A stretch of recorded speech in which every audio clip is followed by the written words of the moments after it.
जय हिंद बच्चों, मैं Sunil Mudgal paradigm learning app पे आपका स्वागत करता हूं। और हम लोग स्टार्ट कर रहे हैं प्रैक्टिस सेशन, क्योंकि हम लोग पढ़ भी लेंगे तो प्रैक्टिस हमारे लिए बहुत ज़रूरी होती है। तो प्रैक्टिस स्टार्ट करते हैं बेटा। और हम लोग परसेंटेज के टॉपिक से स्टार्ट करते हैं। शुरुआत में जो क्वेश्चंस आते हैं बहुत बेसिक क्वेश्चंस आते हैं। ऐसा नहीं है कि हम लोग एकदम से हायर लेवल के क्वेश्चंस उठा लेंगे, तो हम लोग स्टेप बाय स्टेप चलेंगे। पहले हम लोग बेसिक क्वेश्चंस को उठा के चलेंगे, जो जनरली दिल्ली पुलिस के एग्ज़ाम्स में, एनटीपीसी का भी आने वाला एग्ज़ाम है उसमें, रेलवे के एग्ज़ाम जो हैं, और इसके अलावा जो भी छोटे मोटे एग्ज़ाम्स होते हैं, ग्रुप डी के हुए या फिर तो इनमें बहुत काम आते हैं क्वेश्चंस, ठीक है। और उसके बाद लेवल को बढ़ाएंगे तो वो एसएससी की तरफ भी चल पड़ेगा फिर, है ना। तो फिलहाल स्टार्ट करते हैं बेटा। परसेंटेज का बेसिक लेवल स्टार्ट करते हैं। ये स्पेसिफिक है जो अभी दिल्ली पुलिस का एग्ज़ाम होने वाला है, और जो एनटीपीसी का जो एग्ज़ाम है उसके लिए ये बहुत हेल्पफुल रहेंगे आपके लिए। तो आप लोग भी साथ में आइए, प्रैक्टिस कीजिए साथ साथ में, और क्वेश्चंस को सोल्व करके देखिए फिर, और उसके बाद मेरा वीडियो देखिएगा। अगर आपको उसमें समझ नहीं आ रहा है तो आप मुझे कमेंट भी कर सकते हैं बेटा, ठीक है। तो चलिए स्टार्ट करते हैं। पहला क्वेश्चन आप पढ़िए साथ साथ में, है ना, और कॉपी और रजिस्टर लेके बैठिए। पहला क्वेश्चन है बेटा, व्हाट इज 20% ऑफ 30% ऑफ 300, है ना। 300 का 30% का 20% क्या है। आप लोग जानते हैं एक बात को, कि जब हम लोग परसेंटेज से वैल्यू में बदल रहे होते हैं, तो जैसे इसमें कहा है 20% ऑफ 30% ऑफ 300, तो आप लोग जानते हैं कि परसेंटेज के लिए आपको क्या करना होता है, अपोन में 100 जाता है ना, और ऑफ का मतलब मल्टीप्लाई होता है।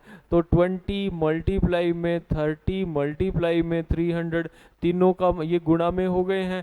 ये 20 के अपोन में 100 आना है एक, ये 30 के अपोन में 100 आना है, ठीक है। और अब इसमें जो भी आपकी वैल्यू आ रही है, आगे आंसर आ गया आपका 18। तो आपका आंसर आ गया 18। तो ये क्या चीज़ हम लोग पढ़ रहे थे पहले क्वेश्चन में, कि आपके पास परसेंटेज दे रखे हैं, आपको उसे वैल्यू में बदलना होता है। तो वैल्यू में बदलना होता है तो मैथ्स खुद ही बता रहा होता है 20% ऑफ, ऑफ का मतलब तो का हिंदी में होता है, और मल्टीप्लाई वैसे इसमें होता है। तो आप इनके आपस में मल्टीप्लाई करेंगे। 20% का मतलब आपको पता है, अपनी देसी भाषा में कहते हैं 100 के ऊपर 20, यानी कि 100 के ऊपर 20। तो जब भी आप परसेंटेज हटाएंगे तो आपको नीचे 100 लेना होता है। तो ये मल्टीप्लाई हो गया। ऐसे 30% में भी परसेंटेज के बदले में नीचे 100 हो गया। तो तीनों की मल्टीप्लाई करनी थी, नीचे 2% के लिए 200 आने थे, और वो 0 से कट हो गए, और आपके पास आंसर आ गया 18। ठीक है बेटा, समझ में आ गया। बहुत बेसिक क्वेश्चन था। क्वेश्चन नंबर 2 आप पढ़िए फटाफट। क्वेश्चन नंबर 2 देखो, बहुत सिंपल क्वेश्चंस हैं। आप लोग अपना रजिस्टर और पेन साथ में लेके बैठिए। पहले आप लोग कोशिश कीजिए। क्वेश्चन नंबर 2 मैं पढ़ रहा हूँ आपके लिए। By what percentage is 60% of 1750 more than 45% of the same number. आपसे कह रहा है कि 1750 का जो 60% है, उसी संख्या के 45% से कितना प्रतिशत अधिक है। तो आपको इसमें देखना है। तो उसी संख्या का मतलब यहाँ पे आप क्या समझोगे, उसी संख्या का मतलब है यहाँ पे 1750। तो सवाल है 1750 का जो 60% है, उसी संख्या के 45% से कितने प्रतिशत अधिक है। तो यहाँ पे उसी संख्या को अगर आप 1750 ही समझते हैं तो आपका आंसर साफ आ रहा है। यहाँ पे 1750 का 60%, 1750 के 45% से कितना ज़्यादा है। तो जब सेम ही नंबर आपके पास आ रहा है, एक जैसा ही नंबर आ रहा है, तो यहाँ पे परसेंटेज डायरेक्ट काम कर सकते हैं। तो कितना आपके पास ये ज़्यादा हो रहा है, ये देखिए आप कितना से कितना अधिक है ना। तो यहाँ पे आप लोग साफ साफ देख सकते हो, यहाँ पे तो 15% अधिक है।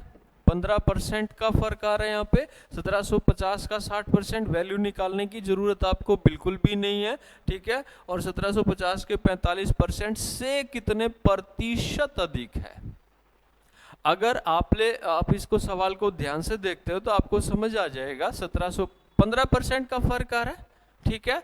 लेकिन इसमें आपसे ये नहीं पूछ रहा कि 1750 के 60% और 1750 के 45% का डिफरेंस कितना है, ये नहीं पूछ रहा है। अगर ये पूछ रहा होता तो इसका आंसर 15% आ जाता।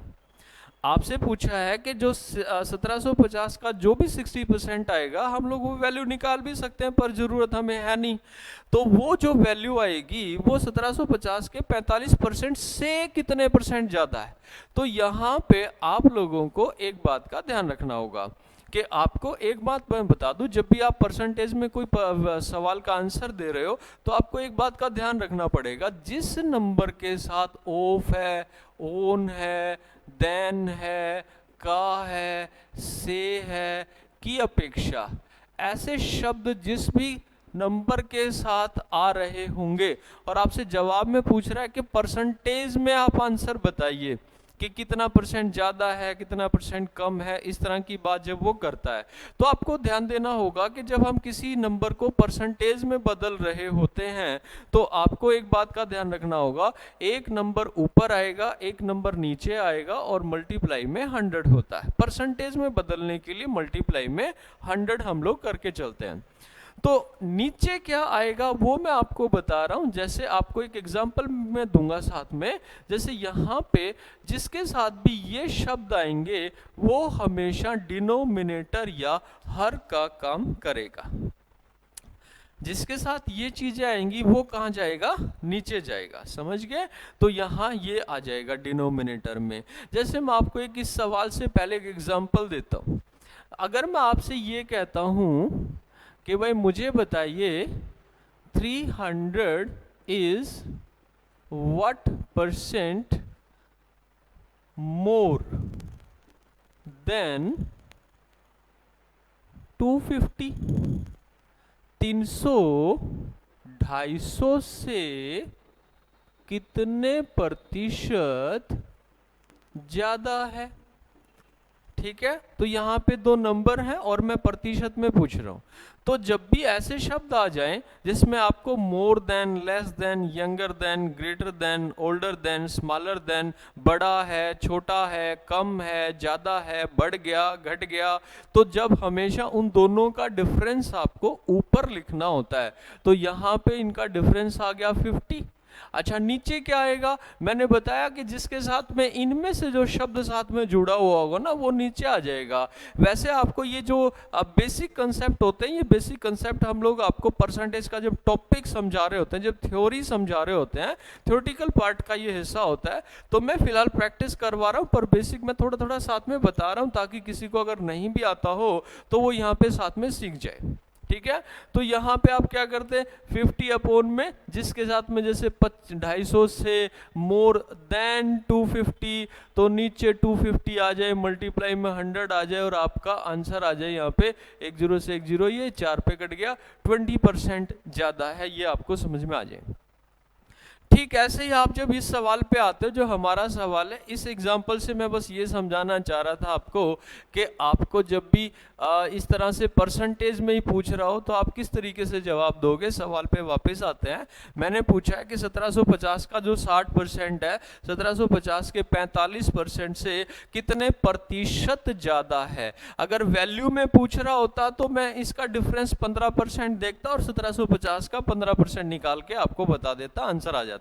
पर पूछ रहा है कि परसेंटेज में ही बताओ। अब परसेंटेज में ये वाला आंसर नहीं है कि ये परसेंटेज में ही तो आ रखा है, नहीं, आपसे पूछ रहा है कि 15% जो वैल्यू आएगी वो 1750 के 45% की जो वैल्यू है उसका कितना परसेंट है। तो मैं एक बार लिख के दिखाता हूं ताकि आप डायरेक्ट इसका आंसर भी दे पाते कि आपको क्या करना चाहिए था। सवाल अच्छा सवाल है ये। तो 1750 का 60% और 1750 का 45%, आप ये देख रहे हो, ये जो भी वैल्यू आएगी जो 15% है वो किससे पूछा है, इससे, तो से जिसके साथ आ जाए वो कहाँ जाएगा, नीचे। तो 1750 का 45% और परसेंटेज में बदलने के लिए गुणा में 100 हो जाएगा। मैं वैल्यू जानबूझ के नहीं निकाल रहा हूँ, खाम का एक्स्ट्रा काम हो जाता है, ये भी मैं समझाने के लिए लिख रहा हूँ। नहीं, सीधा जवाब था कि 15 इनका डिफरेंस अपॉन में 45 गुणा में 100, आंसर आ जाता 33 1/3%। पर मैं आपको समझा रहा हूँ कि ये कैसे आया होगा वो समझा रहा हूँ। 1750 दोनों में कॉमन है, निकाल लीजिए बाहर, और अंदर क्या बच गया 60% माइनस में 45% अपॉन में ये 1750 और का 45% गुणा में 100, और आपको पता है ये कट गया, यही मैं समझाना चाह रहा था। ऊपर कितना आ गया 15, नीचे क्या आ गया 45, जो मैं डायरेक्ट बता रहा था आपको आंसर, है ना। तो आप क्या कीजिएगा आंसर बताने के लिए, तो इसमें आप सीधा ये काम कर सकते हो कि 1750 का 60% 1750 के 45% से कितने परसेंट ज्यादा है। तो आप देख रहे हो यहाँ पे 15% का फर्क है, और ये किससे, इससे 45 से। अब परसेंटेज परसेंटेज दोनों है वो कैंसिल हो गए, गुणा में 100 परसेंटेज में बदलने के लिए आपका आंसर आ गया 33.3%, 33.33 भी आप इसे कह सकते हो। आपका ऑप्शन बी इसमें सही है। चलिए ये क्वेश्चन हो गया है, आप लोग इस पे काम कीजिएगा। अब हम लोग चलते हैं थर्ड क्वेश्चन पे। लिखिएगा थर्ड क्वेश्चन, लिखिएगा, देखिएगा थर्ड क्वेश्चन कैसे है, पढ़िए फटाफट। तब तक मैं बोर्ड पे से ये मिटा देता हूँ। थर्ड क्वेश्चन को पढ़ लीजिए और कोशिश कीजिए, पहले आप कोशिश कीजिए, देखिए आंसर क्या आता है। आपका आंसर और मेरा आंसर मैच करता है कि नहीं करता है, कोशिश कीजिए आप लोग। क्वेश्चन है if 40% of x is equal to y, फिर then y% of 40 is same as what % of x।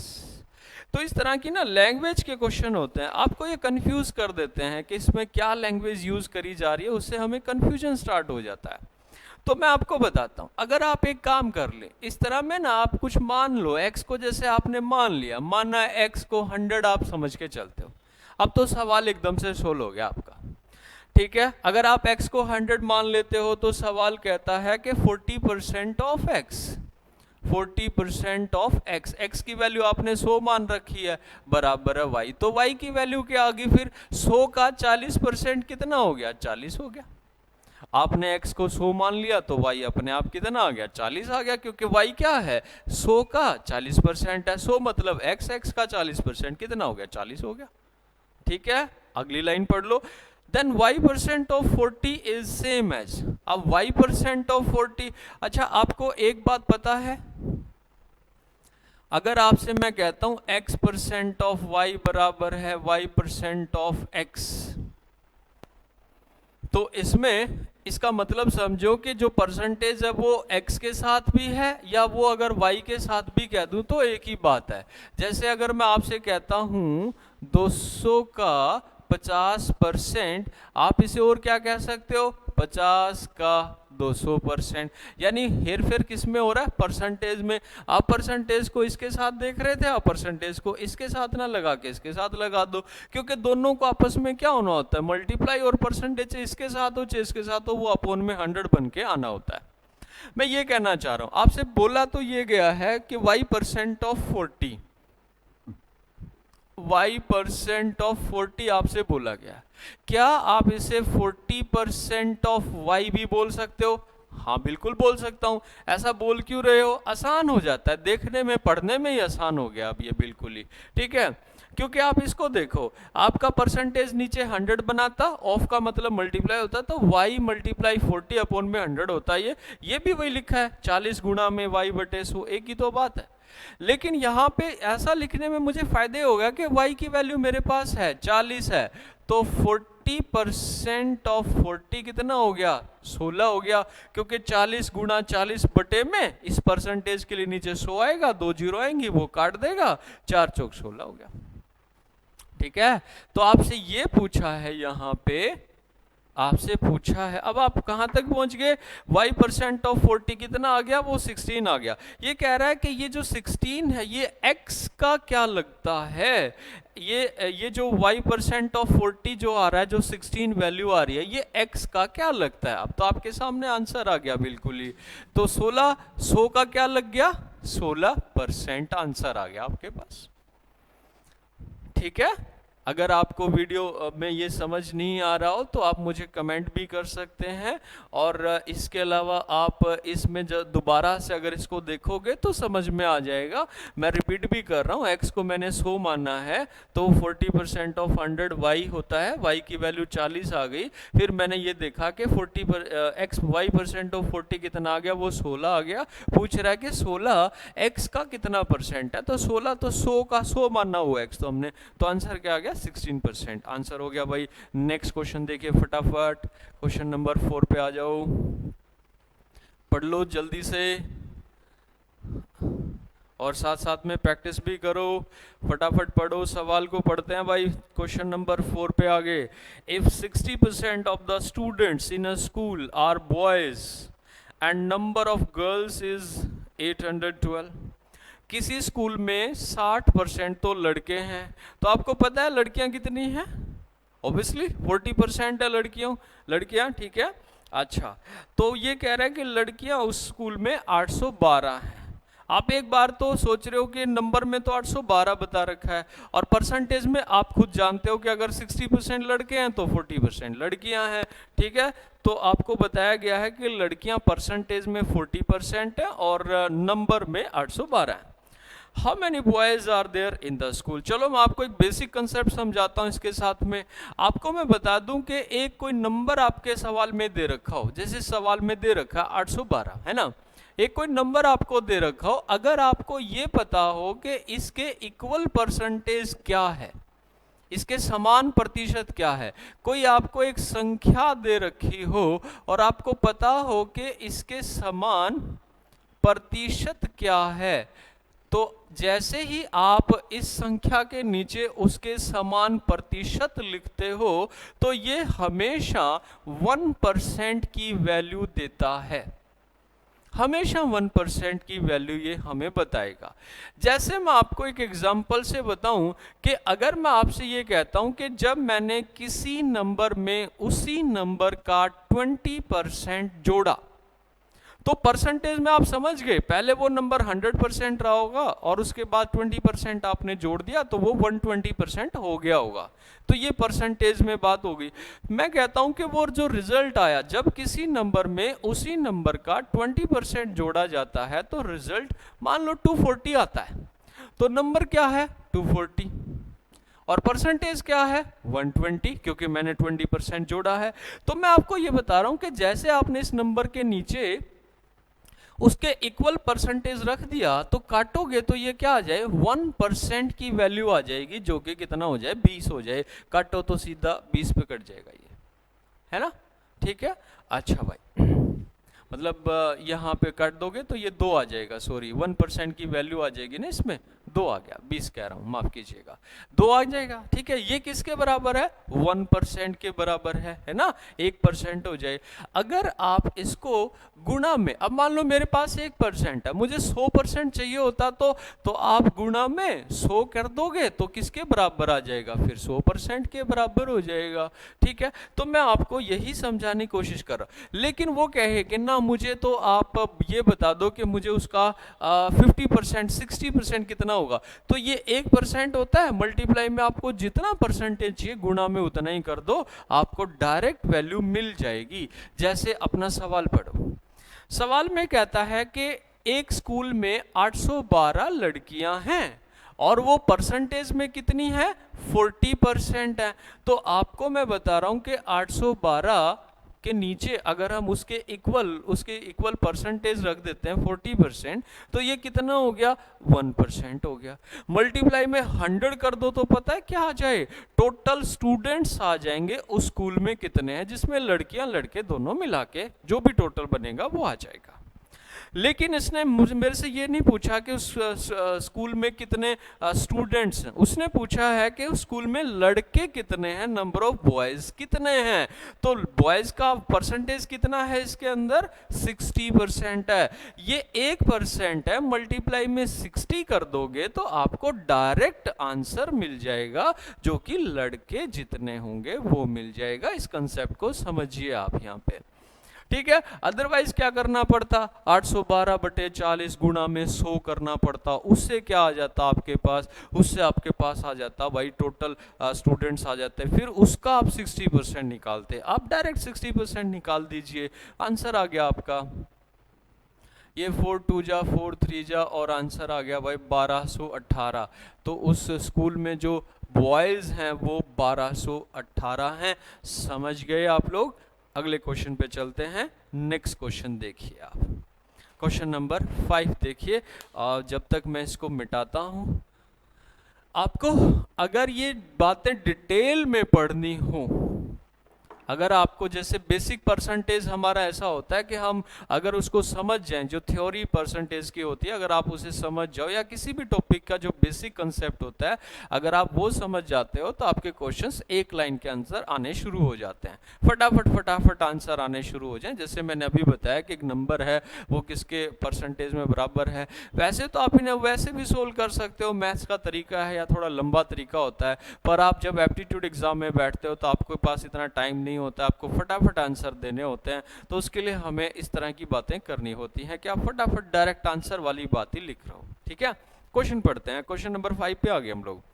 The population of two cities A and B are in the ratio 5:6.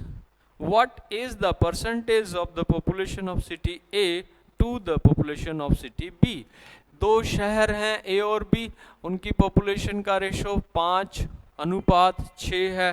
पूछा है इसमें कि जो शहर बी की जनसंख्या शहर ए की जनसंख्या शहर बी की जनसंख्या का कितना प्रतिशत है।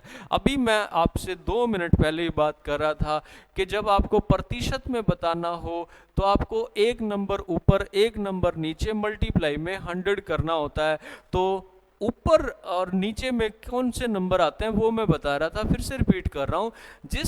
जिस नंबर के साथ में ऑफ है, ओन है, देन है, का है, से है, की अपेक्षा है, जिस नंबर के साथ में ये शब्द आते हैं वो हमेशा डिनोमिनेटर या हर बनता है, वो नीचे लिखा जाता है। सवाल में कह रहा है कि जो शहर ए की पॉपुलेशन है वो शहर बी का कितना परसेंट है, किसका, बी का। ठीक है, तो जिसके साथ में ये शब्द है वो कहाँ जाएगा, नीचे। तो 5 ए की पॉपुलेशन परसेंटेज में कन्वर्ट करवा रहा है बी के अगेंस्ट में, तो 5/6 गुणा में 100। आप इसमें देख सकते हो 2 3 जा 250 जा हो गया, ये 250 अपॉन में 3 है, 3 8 जा हो गया, 3 3 जा हो गया, 83 सही 1/3% कह लीजिए, या 83.33% भी आप इसे कह सकते हैं। बहुत सिंपल क्वेश्चंस हैं, बेसिक क्वेश्चंस हैं, दिल्ली पुलिस के लिए बड़े काम की चीज़ है, एनटीपीसी के लिए बड़े काम की चीज़ है। तो चलिए क्वेश्चन नंबर 6 पे आ जाइए फटाफट। क्वेश्चन नंबर 6 देखते हैं भाई, पढ़िए फटाफट क्वेश्चन को, तब तक मैं इसको इरेज कर देता हूं। Question number 6, if 30% of C is same as, हाँ ये क्वेश्चन, अब ये अलग थोड़ा सा टाइप हो गई है। ठीक है, तो अगर आपने पहले से ये टॉपिक पढ़ रखा है तो आपको आराम से चीज़ें समझ में आ जाएंगी। अगर आपने टॉपिक नहीं पढ़ रखा है तो हम लोग भी बैचेज लेके आते रहते हैं, जैसे पैराडाइम अपनी जो ऐप है उसको आप डाउनलोड कर लीजिए, और पैराडाइम लर्निंग ऐप करके ये ऐप है ना प्ले स्टोर पे, आप इसे डाउनलोड कर लीजिए और उस पर बैचेज आते रहते हैं, बेसिक कंसेप्ट क्लियर हो जाएंगे आपके। इसके अलावा जो प्रैक्टिस सेट, अब बहुत सारे प्रैक्टिस सेट हम उस पर लगातार डाल रहे हैं, तो आप उस पर आप आइए, आपको कंटेंट मिलेगा खूब सारा, है ना। तो आप पढ़ते रहिए, तैयारी कीजिए, अपनी सिलेक्शन लीजिए। क्वेश्चन नंबर 6 पढ़ते हैं, if 30% of C is same as 45% of D, 30% of C is equal to 45% of D।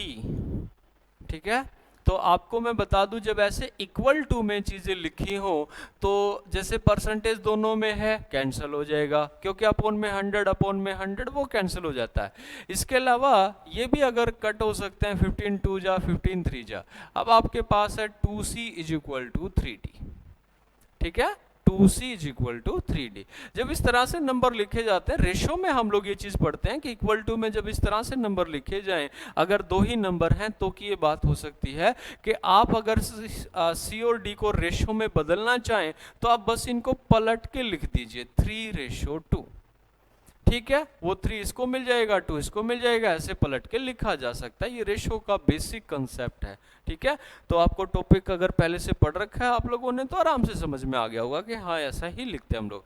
अब आपको ऑप्शन में लेकिन क्या दिया गया वो पूछा गया। जैसे पहला ऑप्शन है C is equal to 2D, C 2D ना भाई बिल्कुल भी नहीं है, है ना। अच्छा, दूसरा ऑप्शन आपके पास है यहाँ पे D is equal to 2c, D is equal to 2c, बिल्कुल भी नहीं है। थर्ड ऑप्शन है c is equal to 1.5d, ये बिल्कुल मैच कर रहा है। c जो है वो d से क्या है, 1.5 गुना ये 2 है, तो ये क्या है, 2 में 1 ज्यादा, 2 में 1 ज्यादा, और 1 क्या है, 2 का आधा है ना। जैसे आप 2 गुणा में 1.5 कर देंगे तो यही तो बन जाएगा। तो इसका थर्ड ऑप्शन हुआ c is equal to 2d, sorry 1.5d, है ना। तो ये हमारे पास हो गया answer, c is equal to 1.5d। ठीक है, चलिए नेक्स्ट क्वेश्चन पे चलते हैं। देखिए नेक्स्ट क्वेश्चन क्या है। When a number is increase by 120, जब एक संख्या को 120 से बढ़ाया जाता है तो वह संख्या स्वयं की 130% हो जाती है। 120 बढ़ा दिया तो आपको पता है कि परसेंटेज में कितना बढ़ गया, 130% नहीं बढ़ा, 100% तो पहले ही रहा होगा, परसेंटेज में कितना बढ़ गया, 30% बढ़ गया। थोड़ी देर पहले कंसेप्ट था नंबर अपॉन में उसके इक्वल परसेंटेज कर दो, तो गुणा में 100 कर दो तो वो वैल्यू आ जाती है, 100% वैल्यू आ जाती है। तो कहता है कि 120 बढ़ाया, अपॉन में क्या लिखोगे, 130 नहीं लिखना है, 30 लिखना है, क्योंकि 120 बढ़ाया है तो वो 130% हो गया है। 130% बढ़ा नहीं है, 130% हो गया है। इसका मतलब है कि 100% पहले था और 30% बढ़ गया है। तो अपॉन में 30 लिखोगे, 1% है, मल्टीप्लाई में 100 कर दो, आंसर आ जाएगा, 100% हो जाएगा, तो वो नंबर आ गया 400। 2-3 कंसेप्ट होते हैं, उनको ही आपको समझना होता है टॉपिक के अंदर। जब वो समझ में आ जाते हैं तो हर बार कभी वो टाइप कभी वो तरीका लगता रहता है। चलिए नेक्स्ट क्वेश्चन देखते हैं। क्वेश्चन नंबर 8 पे हम आ गए हैं। पढ़ लीजिए फटाफट आप उस क्वेश्चन को, ताकि हम लोग काम करें इस पे। क्वेश्चन है number 8, a is 20% more than b and b is 30% less than c. If a is 210 then what is the value of c? अच्छा क्वेश्चन है भाई, छोटा सा है पर बढ़िया क्वेश्चन है। ए बी सी, आप या तो इनको पहले रेशियो में बदल लीजिए, उसके बाद आप लोग तरीका लगा सकते हो। मैं आपको 2 तरीके से इसको समझा देता हूं। अगर आपको परसेंटेज की समझ है तो साफ साफ सवाल है, ए 210 है, ये 210 है, दिया हुआ है, वैल्यू ही दे रखी है, और ए और बी को रिलेट किया गया है, कहा गया है कि ए बी से 20% अधिक है, ए बी से 20% अधिक है। यानी अगर ये 100% है तो ये कितना है, 120% है। तो अगर किसी 120% ये है तो इसको वापस 100% बनाना हो तो ऐसे करना पड़ेगा, ये b की वैल्यू आ जाएगी। ध्यान रहे ऐसा नहीं करना कि इसका 20% निकाल के इसमें माइनस कर दो, गलत हो जाएगा। ये b से 20% ज्यादा है, ना कि ये इससे 20% कम है। ठीक है, तो अगर ये आप एक तरफ कह रहे हो कि ये 210 है, एक तरफ आप कह रहे हो b का 120% है, तो वही तरीका लगा रहा हूं, नंबर अपॉन में उसके इक्वल परसेंटेज गुणा में 100, b की वैल्यू आप यहां से ले पाओगे। 4 3 जा 425 हो गया, 3 7 जा तो ये हो गया 175, 25 7 जा 25 सत्ते 175 होता है। बी की वैल्यू आ गई। सी की वैल्यू निकालिए। सी के बारे में देखो क्या कहा गया है। सी के लिए कहा गया है कि बी सी से 30% कम है, बी सी से 30% कम है। यानी ये जो 175 है ये 70% है सी का, क्योंकि सी अगर 100% है तो उससे 30% कम ये है। तो आप इसको कह सकते हो कि ये 175 बटे में 70 गुणा में 100, तो सी की 100 वैल्यू आ जाए, जो उसकी वैल्यू होनी चाहिए वो आ जाएगी, यानी कि ये 250 है। आंसर आ गया 250। परसेंटेज की अगर आपको समझ है, आपको पता है कि कब परसेंटेज मल्टीप्लाई में लिखना होता है, कब परसेंटेज अपॉन में लिखना होता है, बेसिक कंसेप्ट आता है परसेंटेज में, तो वो 2 चीज़ों पे ही हमारा सारा का सारा परसेंटेज टिका हुआ है। तो आपका आंसर आ जाएगा 250। सी की वैल्यू पूछी हुई है। आप इसको ऐसे भी कर सकते थे, इसके अलावा ये भी हो सकता था, मान लीजिए आप इनको रेशो में बदल लेना चाहते, जैसे ए रेशो बी और बी रेशो सी। एक तरफ आप कह रहे हो कि ए बी से 20% ज़्यादा है, यानी अगर ये 100 है तो ये 120 है, रेशो में काटोगे तो 5 और 6 का रेशो है। बिल्कुल बेसिक समझा रहा हूँ। और कहता है कि बी सी से 30% कम है, यानी ये 100 है तो ये 70 है, रेशो में लोगे तो 7:10 का रेशो है। अब जब ऐसा सवाल आ जाए तो आपको क्या करना चाहिए कि यहाँ पे b इसमें भी है, b इसमें भी है, यहाँ b बता रहे हो 5 है, यहाँ भी बता रहे हो 7 है, तो आप इसको सेम कर दो। अगर इसको 7 जा कर दो, इसको 5 जा कर दो तो सेम हो गया। ये 7 जा किया तो ये भी 7 जा होगा, ये 5 जा किया तो ये भी। यहाँ से आपको ए बी सी का रेशो मिल जाता है। ये हो गया इनका रेशो कि ए अगर 45 है, 42 है तो बी 35 है और सी 50 है। अब हमारा जो एक तरीका है ACR का एक फार्मूला होता है, आप वो इस्तेमाल कर लीजिए, अपना काम हो जाएगा। जैसे कि यहाँ पे अगर मैं आपसे कहता हूँ A4 एक्चुअल नंबर जो आपको दे रखा होता है, यहाँ पे ए एक एक्चुअल नंबर है जो आपको दे रखा है 210, ACR का फार्मूला होता है। थोड़ा मैं इसको भी समझा देता हूँ, ये हम लोग जनरली अपनी कोचिंग में लगाते हैं। एक फार्मूला है जो लगभग सारे अर्थमेटिक पे काम कर जाता है। A4 होता है एक्चुअल नंबर और C4 होता है कंपैरेटिव नंबर, और मल्टीप्लाई में जो आपको चाहिए, जो आपसे पूछा गया है वो, ठीक है। तो आप इसमें क्या कीजिएगा, आपको दे रखा है एक्चुअल नंबर 210, कंपैरेटिव में ए की वैल्यू क्या है 42 है, मल्टीप्लाई में क्या चाहिए आपको सी की वैल्यू, वो 50 यहाँ लिख दीजिए आप, और अपना काम हो गया। ये 10 पे गया, 2 पे गया, ये 5 पे गया, और ये आंसर आ गया 250। आप ये भी तरीका एक लगा सकते हो, ठीक है।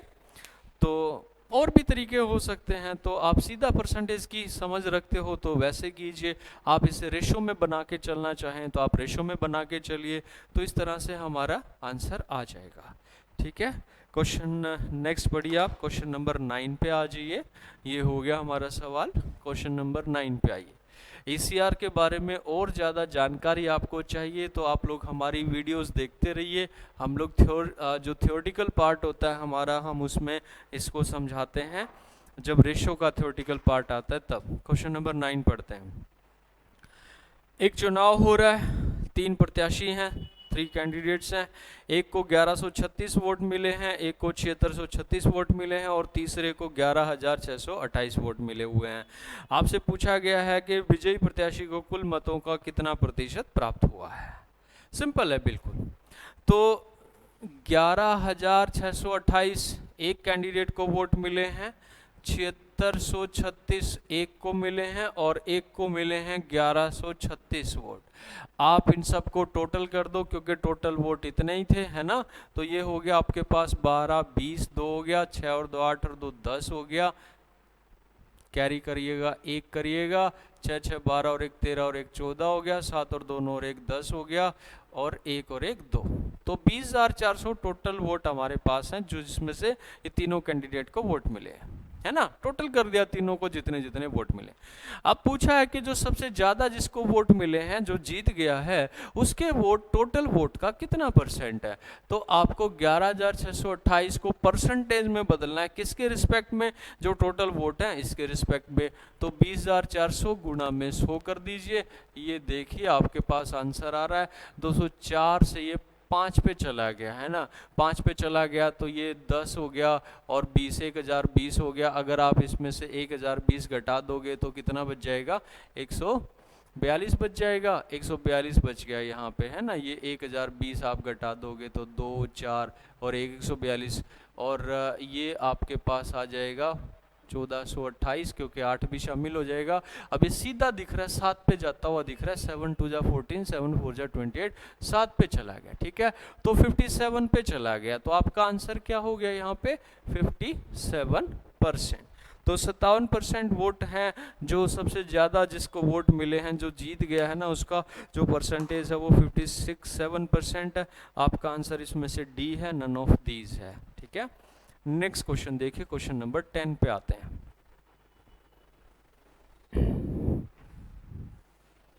क्वेश्चन नंबर 10 देखिए आप। If volume of water increases by 20% on freezing and decreasing x% when melted to water, then what is the value of x? सवाल ठीक है। यदि बर्फ जमाने पर जल का आयतन 20% बढ़ जाता है और उसे पिघलाने पर x% से कम हो जाता है तो x की वैल्यू क्या है। सिंपल है। आपको ये कहा गया है कि जो चीज़ हमने बढ़ाई थी वो हम वापस लेना चाहते हैं। जैसे कि मान लीजिएगा कि पहले 100 था वो, अब 120 हो गया, 20 बढ़ गया, है ना, कहा गया इसमें। अब कह रहा है हम वापस इसको मेल्ट कर रहे हैं, वापस इसको पानी को पिघला रहे हैं, तो बताओ कि अब ये कितने % घटेगा। भाई जो बढ़ गया वही तो घटेगा, बढ़ा कितना है 20 ही घटेगा, ठीक है। क्योंकि वापस 100 हो जाएगा, फिर वो 20 घटेगा, लेकिन अभी घटेगा किस में से, 120 में से। तो आपको वही देखना है कि 20 घटा है किस में से, 120 में से गुणा में 100। ये नहीं कि 20 बढ़ा था तो 20 ही % कम हो गया, ऐसा नहीं कर सकते हम लोग, ठीक है। वैल्यू में तो वो सेम होता है लेकिन परसेंटेज में, क्योंकि अब इस पे देखना है, तो आपका आंसर आ गया यहाँ पे ये 16/3% हो गया आंसर। काटोगे इसको तो 16.66 भी कह सकते हो, 16.2/3 भी कह सकते हो। नेक्स्ट क्वेश्चन देखते हैं। मैं इसको मिटा देता हूँ, आप पढ़िए तब तक, नेक्स्ट क्वेश्चन को पढ़ लीजिए फटाफट। हाँ, a report consists of 20 sheets, each of 55 lines and each line consists of 65 characters। ज़्यादा डाटा जब हो जाते हैं तो क्वेश्चन के वो डाटा पकड़ में नहीं आते, उसको संभालो वो निकल जाता है, तो आपको इस क्वेश्चन को 1-2 बार पढ़ना तो पड़ेगा, है ना। तो पढ़ लीजिए आप। एक रिपोर्ट में एक लाइन में एक शीट है, पूरा एक A4 साइज सपोज करो पेपर है, उसमें 55 लाइंस हैं और ऐसी हमारे पास 20 शीट हैं और एक लाइन में हम 65 लेटर्स 65 अक्षर रख सकते हैं, ठीक है। अब ये कह रहा है कि अगर हम लोग एक काम कर लेते हैं, जो लाइनें हैं, बड़ा पेपर आ गया हमारे पास थोड़ा, लाइनों को 55 की जगह पे 65 कर लेते हैं और जो लेटर्स लिखे हैं, जो अक्षर लिखे हैं, वो आप लोग 65 की जगह पे 70 कर लीजिए।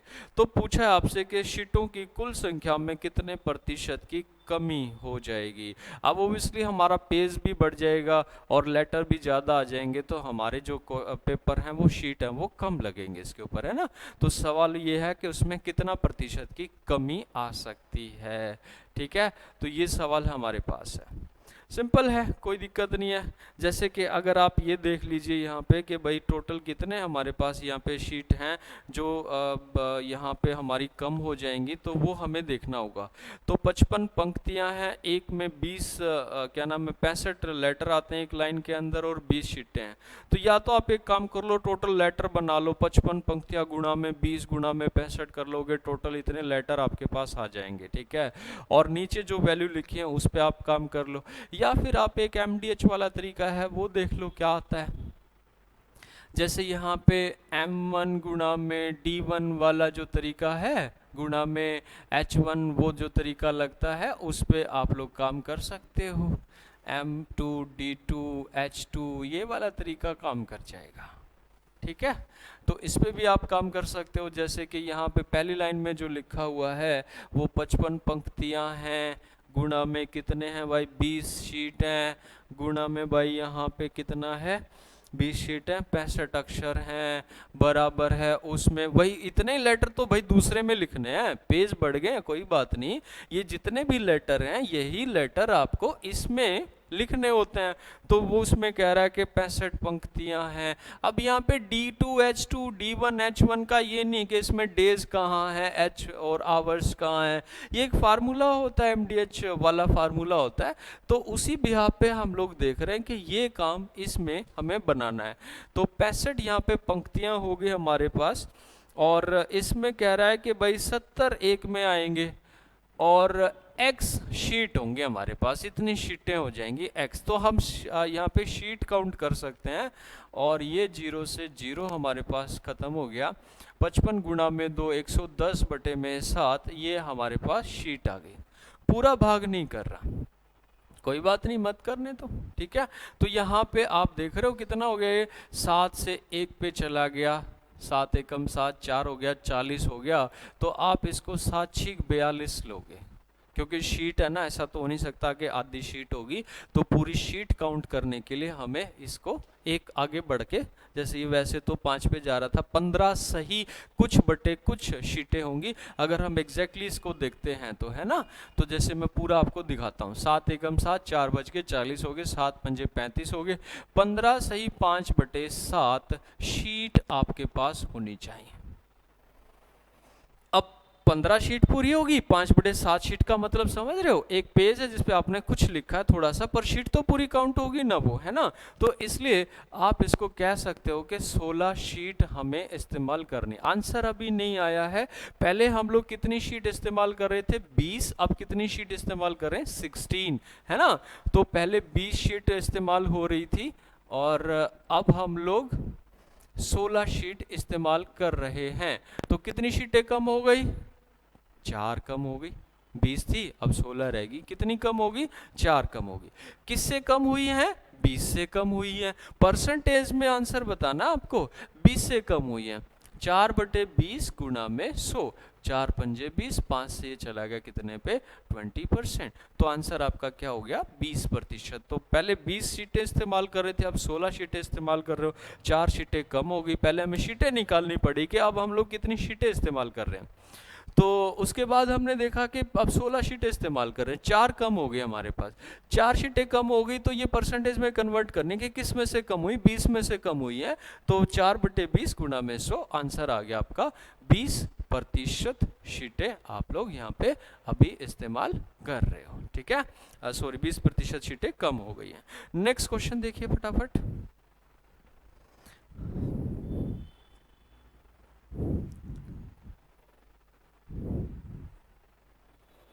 नेक्स्ट क्वेश्चन देखते हैं, क्वेश्चन नंबर 12 आ गया। If the numerator of a fraction is increased by 20% and denominator is diminished by 10%, then the value of the new fraction is 16/21. What is the original fraction? ठीक है, मान लीजिएगा कि पहले वो न्यूमरेटर भी 100 था, डिनोमिनेटर भी 100 था, ठीक है, 100 मान लिया। इससे बहुत आसान हो जाता है, कहता है कि ये 20% आपका बढ़ गया है यानी 120 हो गया है, और ये आपका 10% माइनस हो गया यानी ये 90 हो गया। मेरे हिसाब से तो अगर ये फ्रैक्शन ये होता जो कि 1 ही है, ठीक है, 100/100, तो आपका नया फ्रैक्शन ये आना चाहिए था जिसमें आप इनको काटना चाहो तो काट भी सकते हो, 4/3। मेरे हिसाब से 4/3 आना चाहिए था, लेकिन एक्चुअल में ये आया हुआ कुछ और है, जो कि कितना है, 16/21। ACR इस्तेमाल कर रहा हूँ, ACR एक्चुअल में ये है, कंपैरेटिव में वो है, और मल्टीप्लाई में ये 1/1 ये 1 है, तो इसकी ज़रूरत भी नहीं होती है। आप इसको लिखो ना लिखो एक ही बात है। 3 7 जा 4 4 जा, आंसर आ गया 4/7। 100 पे काम करो, एकदम से काम हो जाएगा, जल्दी से सवाल का जवाब आ जाएगा। नेक्स्ट क्वेश्चन आप लिखिए, नेक्स्ट क्वेश्चन पढ़िए आप।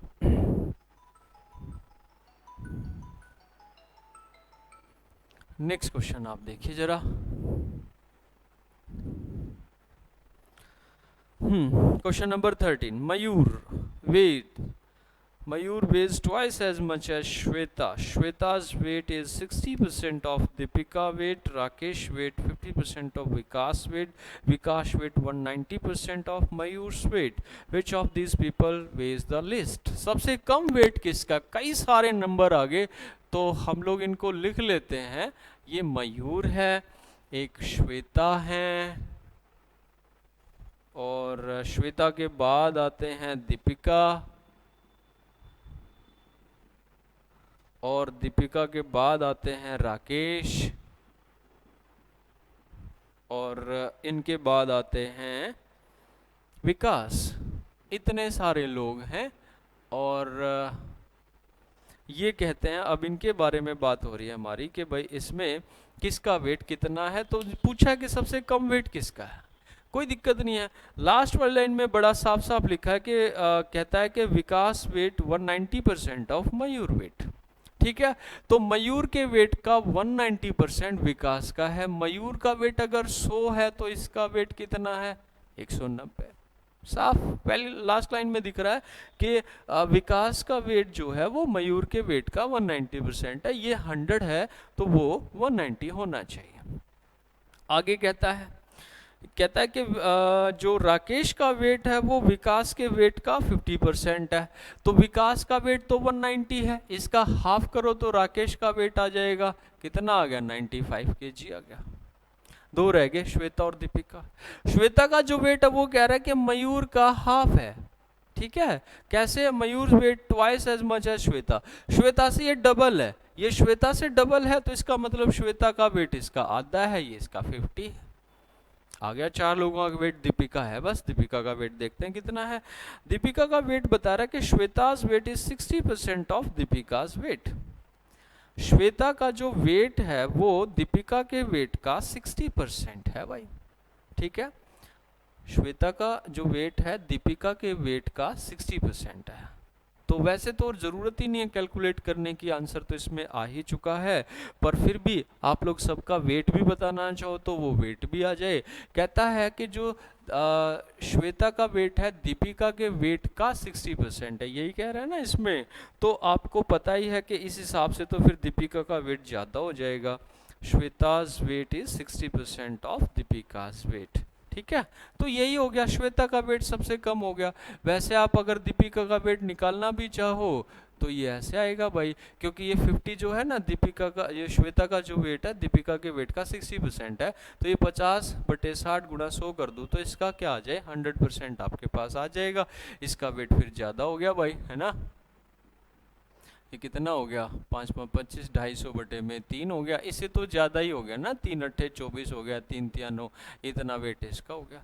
तो सबसे कम वेट किसका आ गया, श्वेता का। वैसे ज़रूरत भी नहीं थी दीपिका का वेट बताने की, मैं पहले ही कह रहा था ना आपको कि भाई श्वेता का वेट है दीपिका के वेट का 60% है, इसका मतलब श्वेता का वेट सबसे कम हो गया, तो इसकी ज़रूरत भी नहीं थी, ठीक है। तो सबसे कम वेट किसका है, श्वेता का है, ठीक है। नेक्स्ट क्वेश्चन पे आ जाइए आप। नेक्स्ट क्वेश्चन पढ़ लीजिए फटाफट। If I have to pay 4% sales tax in addition to the price of a certain article, कहता है कि मैंने कोई चीज़ ले रखी है, उस पर 4% का मैं टैक्स और दे रहा हूँ, सेल्स टैक्स एक्स्ट्रा दे रहा हूँ मैं, ठीक है। तो अगर कोई चीज़ मैंने 260 रुपये में ख़रीदी है, मैंने किसी चीज़ के 260 रुपये पे करे हैं, मैं बता रहा था आपको एक बात के, एक नंबर होगा, उसके इक्वल में परसेंटेज होगा, गुणा में 100 होगा, आपका आंसर आ जाएगा। तो 260 रुपये में आपने कोई चीज़ खरीदी है, परसेंटेज में कितने परसेंट में खरीदी है आपने ये चीज़, भाई 100% तो उसका था ही, 4% और आपने सेल्स टैक्स दिया, तो आपने ये 104% में खरीदी। नंबर बटे परसेंटेज मल्टीप्लाई 100 कर दो, तो आपने जो जितने की वो चीज़ थी ना वो आपका वैल्यू आ जाएगी, ठीक है। तो वस्तु का मूल्य क्या है, आंसर आ गया। 13 से कट रहे हैं दोनों के दोनों, 13 से काट दीजिए आप इसको, ठीक है। 13 से काटोगे 8 जा पे चला गया, 20 जा पे चला गया, 4 2 जा, 4 5 जा, 2 से ये 50 पे चला गया, तो उसकी जो कॉस्ट है वो कितनी आ गई, 250 आ गई, है ना। 250 रुपये उसकी मूल्य आ गया। नेक्स्ट क्वेश्चन देखिए, शाबाश। नेक्स्ट क्वेश्चन, हाँ नेक्स्ट क्वेश्चन है भाई। एक आदमी है वो अपनी आय का 80% खर्च करता है। अच्छा क्वेश्चन है, परसेंटेज का बहुत ही अच्छा क्वेश्चन माना जाता है। एक आदमी है वो अपनी आय का 80% खर्च कर देता है और बाकी के बचाता है ना। When the cost of living increased, expenses increased by 37.5% and his income increased by 16.66%. What percentage of his income does he now save? मान लेते हैं कि उसकी इनकम पहले कितनी थी, 100 रुपीज़ थी, है ना। मान ली हमने कि उसकी जो इनकम थी वो 100 रुपये थी, ठीक है। अब एक तरफ तो उसका खर्चा है, 100 रुपये में से उसका खर्चा है, और एक उसकी बचत है। तो खर्चा कितना बताया, 80%, तो सेविंग कितनी होगी फिर, 20%, ठीक है। अब 100 रुपये मान लिया तो परसेंटेज हटाओ, 80 और 20 सीधा लिख दो, ठीक है। अच्छा, अब वो कहता है कि अगर उसके कुल व्यय में 37.5% की वृद्धि हो जाए, उसका जो खर्चा हो रहा है ना उसमें तो 37.5% का बढ़ जाता है, तो खर्चा बढ़ गया। और उसकी इनकम के बारे में भी बताया है कि उसकी इनकम जो है ना वो 2/3% उसकी इनकम क्या हो गई है, वो भी बढ़ गई है, ठीक है। अच्छा, तो आय 100 थी पहले, तो 100 का 16 सही 2/3% उसका क्या हो गया, बढ़ गया। तो इसको आप ऐसे ही लिख सकते हो 16 सही 2/3 यानी कि 50/3, ये उसकी आय बढ़ गई है ना। 16 × 48 2 50/3 रुपये उसके पास आज एक्स्ट्रा पड़े हुए हैं। आपसे एक रिक्वेस्ट है कि आप इसको इसमें मत जोड़िएगा कि पहले 100 रुपये कमाता था अब ये और बढ़ गया है, तो क्योंकि आपको मैं बताऊं कि हमने 100 रुपये का हिसाब उसका कर दिया है। अब अगर उसके पास एक्स्ट्रा इनकम आती है, जो कि उसकी इनकम बढ़ी भी है थोड़ी बहुत, तो वो जो एक्स्ट्रा खर्चे करेगा वो उसमें से ही कोशिश करेगा कि मैं इसमें से अपना खर्चा कर लेता हूं, है ना। ये नहीं कि आप पूरा हिसाब दोबारा से कैलकुलेट करना शुरू करोगे। तो आप ऐसे सवालों में हमेशा ध्यान रखिएगा कि जो पहले शुरू में दे रखा है उसको आप साइड में कर दीजिए, और जो आपके जेब में एक्स्ट्रा पैसे हैं आप उसी में से जो एक्स्ट्रा खर्चा वो करवा रहा है उसको कीजिए। ये कहता है कि 80 का 37.5%, 37.5% आपको मैं बता देता हूँ कितना होता है। 37.5% बढ़ गया है, तो 37.5% हम लोग साइड में कर लेते हैं कैलकुलेट। 80 गुणा में 37.5 हो गया, 37 दूनी 74 और एक 75/2, और परसेंटेज के लिए नीचे 100 भी आएगा, तो ये आ गया आपके पास 30 रुपये, है ना। तो 30 रुपये उसने क्या कर दिया है, अपना खर्चा बढ़ा लिया है। उसकी इनकम आई थी 50/3 रुपये, ठीक है। एक्स्ट्रा जो इनकम आई थी उसने पार्टी उड़ा दी 30 रुपये की, तो जाहिर सी बात उसकी इनकम अब कम होने वाली है ना। तो कितने रुपए का फर्क पड़ गया वो हम लोग यहाँ पे देख लेते हैं। देखो ये खर्चा है, खर्चा हमेशा माइनस करना चाहिए, लेकिन आप इसमें से घटा रहे हो तो ये पता चल जाएगा हमें कि कितने का उसमें फर्क पड़ गया, ठीक है। तो यहाँ पे ये आप देखोगे तो 90 में से 50 माइनस के 40/3, इसका मतलब है 40/3 उसकी इनकम क्या होगी, माइनस का साइन दिखा रहा है कि उसकी इनकम कम हो गई है, ठीक है। उसकी इनकम 40/3 कम हो गई है, माइनस के साइन से पता चला। क्योंकि आपकी इनकम इतनी थी, आपने खर्चा इतने का कर दिया, तो आपके पास माइनस आ गया, यानी कि आपकी इनकम कम हो गई है। इनकम कह रहा हूँ, सेविंग कम हो गई है, 40/3 रुपये सेविंग कम हो गई है। ये किस में से कम हुए, ये पैसे कहाँ से लाया होगा, वो जो पहले सेविंग हो रखी थी ना उसमें से और निकाल दिए उसने पैसे, ठीक है। तो वो कितने हो गए देखो जरा। अब उसकी सेविंग हो क्या रही है असल में, पहले उसकी सेविंग 20 रुपये हो रही थी, लेकिन अब उसने अपना खर्चा और ज़्यादा कर लिया, तो उसकी सेविंग इतने रुपये और घट गई, यानी कि ये हो गया 20/3, ये घट गई उसकी, मतलब अब ये सेविंग फिलहाल ये हो रही है। तो इसका आंसर है 62/3%, है ना। तो इसका आंसर लगभग आ गया आपका, जो फर्स्ट ऑप्शन है 6.8 हो गया इसका आंसर, ठीक है बेटा। तो अपनी प्रैक्टिस जारी रखिए, और हम लोग लगातार आपके लिए सवाल लेके आते रहेंगे। आपको लगभग 150-200 क्वेश्चन हम लोग पर टॉपिक देंगे। इसके अलावा थियोरटिकल जो पार्ट है, अगर आपको प्रॉब्लम आती है थ्योरी में, तो आप हमें उस पर कमेंट कर सकते हैं। आप हमें इस पे यूट्यूब पे आप सर्च कर सकते हैं पैराडाइम क्लासेस करके, आप लोग हमें इंस्टाग्राम पे सर्च कर सकते हैं पैराडाइम क्लासेस करके, आप हमें कांटेक्ट कर सकते हैं। आपको कांटेक्ट नंबर डिस्क्रिप्शन में मिल जाता है। तो आपको कोई भी प्रॉब्लम आती है, आपको किसी और टॉपिक पे भी चाहिए कि हमें इस टॉपिक पे सवाल आप भेज दीजिए सोल्यूशन करके, तो हम वो भी आपके लिए करेंगे। इसके अलावा आप लोगों को पर्टिकुलर किसी टॉपिक को समझना है तो आप वो भी हमें बता सकते हैं, हम उस टॉपिक पे आपको एक्सप्लेनेशन देंगे कि टॉपिक क्या होता है, कैसे होता है, क्या वेटेज होता है, हर चीज़ हम आपको बताएंगे। बस आप अपनी प्रैक्टिस तैयारी रखिए, लगातार पढ़ते रहिए बेटा, और सिलेक्शन लीजिए। चलिए, जय हिंद, थैंक यू।